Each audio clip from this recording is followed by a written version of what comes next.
pridėti, kad Klaipėdai aš nežinau geresnių. Pasirinkau Daniją. Daniją. Pat pagal darbus, pagal atsivertimus internete, nes draugų tatuiruotų nelabai turiu. Ну, потому что Данис, я считаю, что самый лучший мастер в Клайпеде. Ну, я думаю, и не только в Клайпеде. В первую очередь это стерильность, во-вторых, это стиль. Миллиметраж, ювелирная работа. Скажу, что подскочил, как порекомендовал, ты так и чуешь. Ну, просто был много наслышан, друзья советовали. Vad är så bäst en Klaipėda?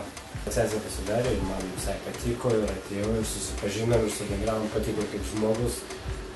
Važiuojau už darbus kaip meistras, tai visų pirma buvo malonu bendrauti, buvo priimtina ir pabandžiau vieną ir atėjau. Tu ne pirmą kartą jau pas Daniją ateini?